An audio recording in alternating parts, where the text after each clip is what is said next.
Olá, estes são os Diálogos Luso-Atlânticos. Eu sou o Rui Badaró, estou com o João Massano. Juntos conversaremos sobre política, história, direito e outros assuntos. João, tudo bem em Lisboa? Como foi a última semana, a Jornada Mundial da Juventude em Lisboa?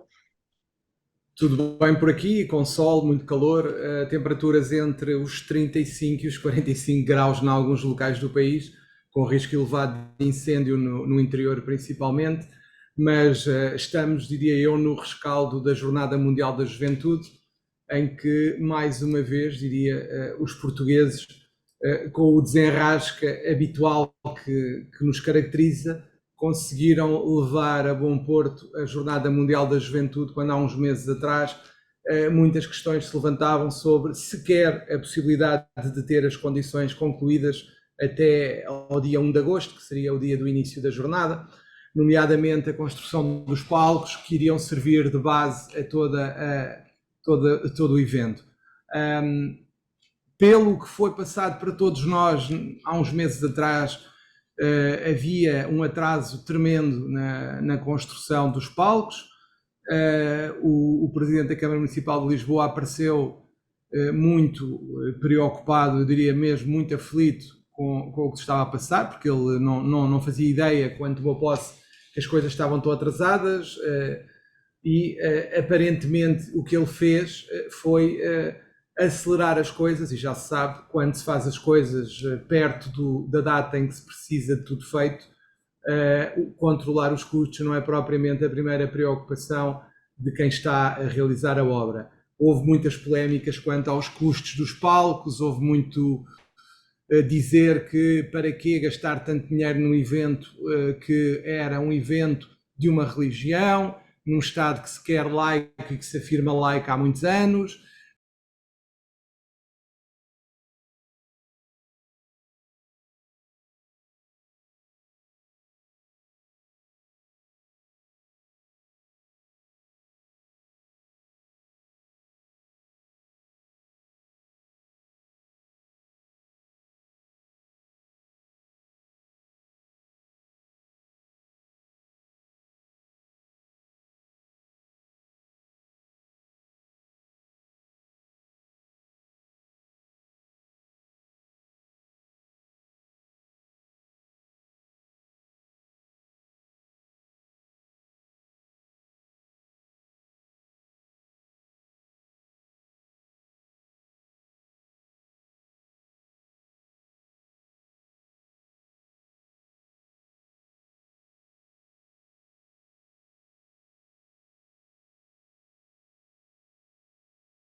E nós sabemos mais do que nunca, e sempre soubemos, e cada vez mais se nota que as instituições são as pessoas. E infelizmente o Papa Francisco é só um.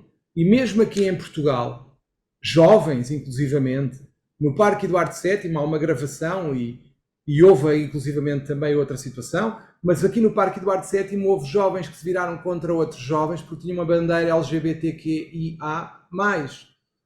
Quando o próprio Papa disse há espaço para todos, todos, todos, 3 vezes repetiu. A Igreja é um espaço de inclusão e o que nós vemos é que algumas pessoas no seio da própria Igreja e que se dizem católicos e que se calhar batem com a mão no peito, eu sou católico, sou católico, sou católico, não percebem a mensagem do líder. Não percebem e continuam lá atrás enquanto o líder vai ali à frente. E este eu diria que é o mais negativo e é aqui que está a grande batalha. É conseguir explicar a pessoas que se afirmam católicas que têm que avançar e não podem ficar no passado. Esse foi um exemplo. Houve uma Eucaristia também LGBTQIA+, que tinha pessoas com essa orientação sexual, com essas orientações sexuais, aliás, e que foi interrompida por conservadores católicos que quiseram terminar o culto. Tivemos também pessoas entrevistadas que estavam no Parque Eduardo VII e disseram, no fundo, atribuíram a culpa dos abusos sexuais na Igreja às crianças, para dar assim alguns exemplos de coisas que são verdadeiramente aberrantes e que demonstram como as pessoas fazem as instituições e nem toda a gente dentro das instituições compreende o que o líder diz ou quer aceitar, ou compreende ou quer aceitar. Também aqui em Portugal se notou uma coisa politicamente, que é o nosso partido de extrema-direita, que é o Chega, não apareceu, desapareceu. Por um lado está entre os católicos, porque teoricamente estamos perante um partido liderado por alguém que é católico, mas também por outro lado temos uma pessoa que lidera a Igreja Católica, mas que tem ideias progressistas que chocam com os ideais do Chega, nomeadamente em relação às questões de orientação sexual, por exemplo. Eu diria que aqui teve um choque. O partido que supostamente era católico teve medo de aparecer ao lado do líder porque o líder é progressista. Isto também é curioso de analisar. E há outra coisa que também salientaria, que tem a ver com a própria forma como o Papa Francisco fala das coisas. Ele não teve medo de, pouco depois de Portugal ter aprovado uma legislação sobre a eutanásia, abertamente falou perante os políticos portugueses que estavam presentes, até revelaram alguma incomodidade, como é óbvio, criticou abertamente a eutanásia. Ou seja, é uma pessoa que tem ideais, que tem princípios, que tem valores e que os defende com coragem. E isso, para mim, pode só não concordar com 1, 2, 3 princípios ou mais, mas tem que se admitir que ele tem coragem e consegue transmitir de uma forma simples aquilo que defende. E para mim isso é muito valioso. É muito valioso porque é uma pessoa autêntica, genuína e carismática, com muita luz. Que é o que toda a gente diz quando fala com ele e se aproxima dele, e quem o vê passar no Papa Móvel também o vê que é uma pessoa que sofre, que está debilitada, mas que efetivamente transmite uma bonomia tremenda. E a mim, pessoalmente, diria que ainda mais me fez lembrar o que se passou em 82, também no Parque Eduardo VII, tinha eu ainda pré-adolescente, também vim aqui ouvir o Papa João Paulo II e também fiquei impressionado, porque há uma coisa que eles têm em comum, que é não tenham medo. Os dois defenderam a inclusão, a igualdade e o não tenham medo. E eu acho que 30 anos, 40 aliás, já passaram 40 anos desde aquela altura, e no fundo os sítios são os mesmos. O Parque Eduardo VII também foi a base desta jornada. Na altura o Papa que esteve aqui falou com os jovens numa missa para jovens, mas ainda não havia a jornada, mas uns anos mais tarde também foi ele que as iniciou. Não deixa de haver aqui um paralelismo na minha vida também, ao fim e ao cabo, de ter 2 papas com algumas semelhanças, até bastantes, estarem no mesmo sítio, separados por mais de 40 anos. E eu aqui faço uma transposição para a nossa classe, que é Um dos grandes problemas da nossa classe, para mim, é o medo. E uma das coisas que foi ditas pelo Papa foi: não tenham medo. Não tenham medo, defendam aquilo em que acreditam, desde que seja justo e eticamente aceitável, mas defendam e não aceitem o medo. E o que é que eu sinto na nossa classe neste momento? É que há muito medo. Há muito medo. Os advogados têm medo de perder julgamentos, por isso não dizem algumas coisas ao juiz, que até ao juiz ou à juíza, que até deveriam dizer. Perdem a dignidade para ganhar um processo e aceitam tudo e mais alguma coisa, porque se eu faço isto, a magistrada ou o magistrado vão decidir contra o meu cliente. Este medo que se apodera das pessoas contribui para a degradação da nossa sociedade em geral e em particular da nossa classe, que vai aceitando cada vez mais coisas e perde a dignidade. E Esse é o isso cerne é o da questão. renegar. Esse é o cerne da questão, João. Assim, as jornadas, desde seu início com o João Paulo II, elas sempre trouxeram discursos humanitaristas, como você bem estabeleceu em sua fala, e deixou claro isso. E esse discurso humanitarista voltado ao social sempre foi muito importante para se conectar com o jovem. E é esse o objetivo da Jornada Mundial da Juventude. Mas o busilis, o cerne da questão você colocou agora. A fala do Papa Francisco, no sentido de que nós não devemos ter medo, os jovens, a sociedade, nós devemos sim falar aquilo que pensamos, defender os nossos pensamentos com argumentos, por óbvio, desde que de modo ético, justo, e você, ao Educado, transportar educado, isso. Rui. Oi? Educado, Educado, educado. lógico, lógico. E você, ao transportar isso para a advocacia, você fez um paralelo excelente, pois esse não é um problema exclusivo, João, de Portugal, da advocacia portuguesa, mas também o é da advocacia brasileira. Medo. O advogado não escreve em sua petição determinado argumento porque tem medo daquilo que o juiz irá decidir.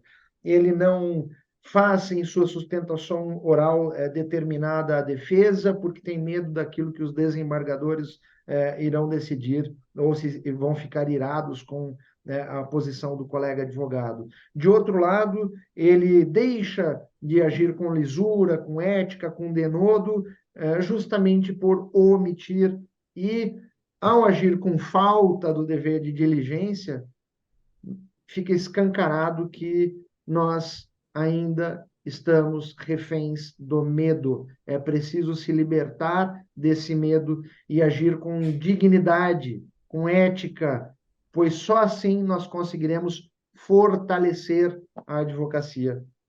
João, Eu você diria, marcou um gol no ângulo agora com esse paralelo. sabes, Rui, que eu quando ouvi o Papa ontem a falar do medo, eu comecei a pensar, é que se tu começares a analisar o comportamento das pessoas à tua volta, tu vês que as pessoas têm medo e confundem educação com medo. Ou seja, eu não vou confrontar o A com a minha posição porque ele poderá interpretar, etc, etc. Eu não o vou confrontar porque o meu cliente, etc, etc.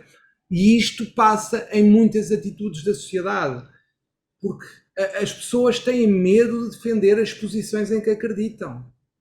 Isto faz-me quase... Eu quase que ligaria aqui uma série de personagens históricas. Eu agora também me lembrei de uma frase do Martin Luther King que é o que me preocupa não são os gritos dos maus, mas o silêncio dos bons.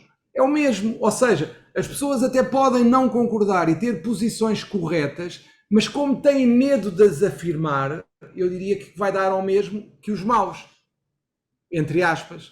E eu acho que nós estamos numa encruzilhada social que infelizmente abrange toda a sociedade em que vivemos, e por isso a importância do não ter medo que o Papa referiu ontem, porque a sociedade tem medo em N situações, tem receio de defender posições, e isso assusta-me, porque tu acabas por verificar que nas tuas relações e nas várias relações interpessoais que tu estabeleces com os vários grupos com que te relacionas, é um traço comum a todos. que é o medo. É o medo de falar, é o medo de ofender, é o medo de dizer isto porque depois vou ser criticado, é o medo de dizer aquilo porque vou perder o processo. E isto é a base de uma sociedade medrosa e que não avança porque tem medo.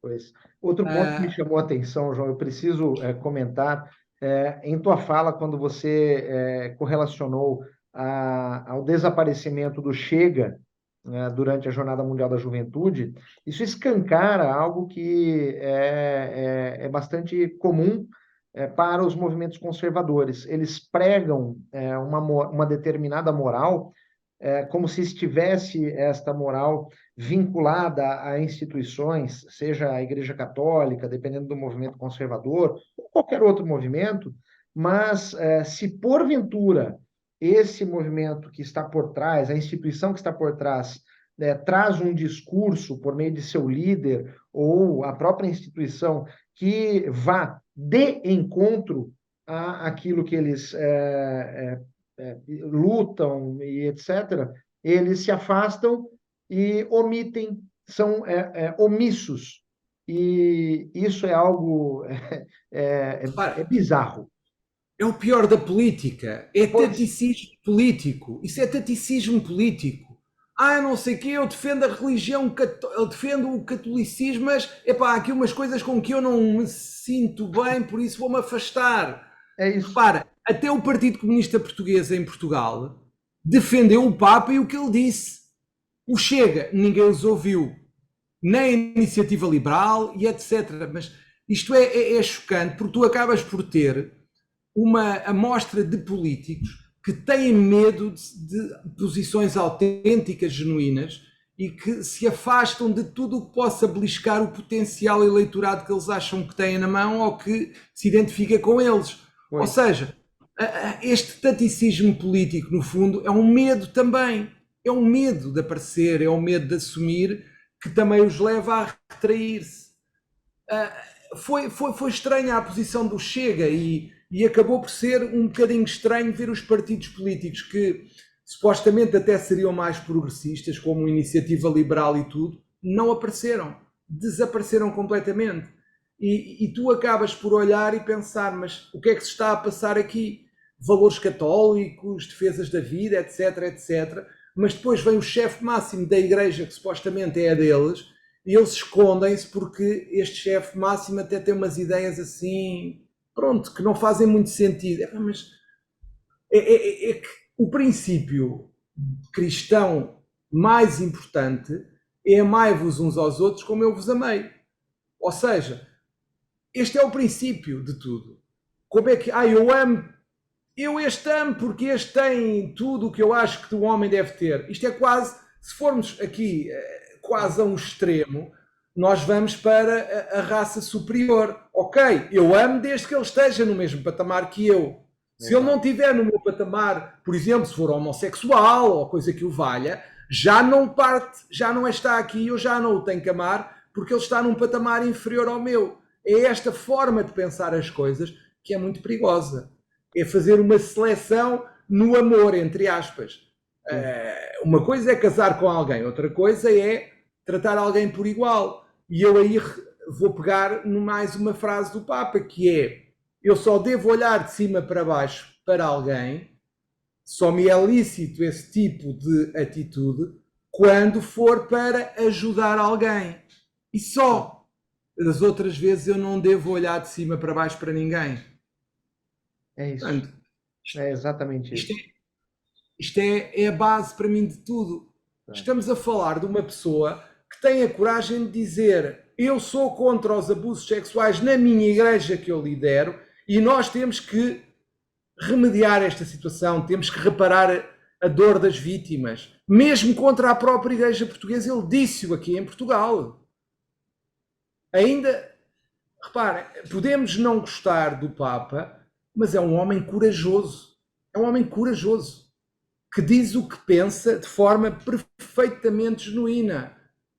E eu acho que há uma coisa que nós temos que retirar, que é: ele conseguiu ter 1,5 milhão de jovens em Portugal a ouvi-lo, a adorá-lo e a adorar o seu carisma e os seus discursos, e ele consegue ter discursos emotivos do coração em todos os sítios onde foi. É inacreditável. Ele teve N discursos, eu não sei, agora não consigo de cor numerá-los, mas teve muitos discursos e todos eles foram feitos e ditos com o coração.